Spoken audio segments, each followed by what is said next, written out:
Nous sommes en France en 1786. L'homme qui marche d'un bon pas se nomme Calonne. C'est le contrôleur général des finances de la France. Aujourd'hui, Calonne a rendez-vous avec le roi Louis XVI afin de lui remettre en main propre son rapport sur la situation financière du royaume. À cette époque, Louis XVI a tous les pouvoirs. Il est le monarque absolu.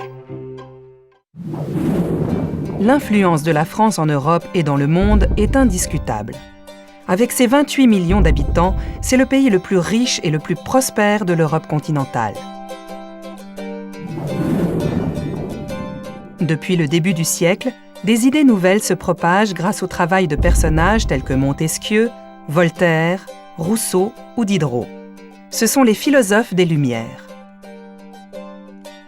Dans les salons mondains, on parle d'égalité, de liberté et de tolérance. Et on cite en exemple l'Angleterre, où la monarchie coexiste avec un parlement. Cette société française est divisée en 3 ordres distincts: le clergé, la noblesse et le tiers-état. Ce dernier représente à lui seul 95% de la population française et c'est sur lui que repose l'essentiel de l'impôt.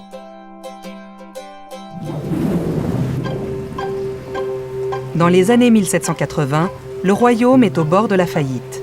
Les dépenses royales sont considérables et les recettes sont largement insuffisantes. Le soutien de la France aux colons américains contre l'Angleterre a largement creusé le déficit. La France vit à crédit. D'autre part, les mauvaises récoltes engendrent la disette et l'augmentation du prix du pain. Comment faire pour résoudre cette crise? Pour éviter la banqueroute, il faut trouver rapidement de nouvelles ressources. Calonne dispose d'un vaste plan de réforme dans lequel il propose entre autres la création d'un nouvel impôt sur la propriété frappant tous les ordres, clergé, noblesse et tiers-état réunis. La réforme est ambitieuse. Mais pourra-t-il convaincre les représentants du clergé et de la noblesse de la nécessité d'une telle réforme?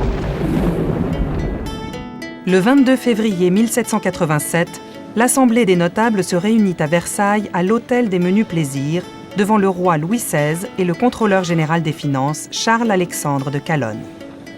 Les 144 membres de cette assemblée consultative rejettent en bloc les propositions de Calonne. Malgré ses efforts, Calonne doit quitter son ministère. La fronde aristocratique a eu raison de lui. Ses successeurs n'auront pas de meilleure réussite. Face à une aristocratie conservatrice, Louis XVI décide de réunir les États généraux en mai 1789.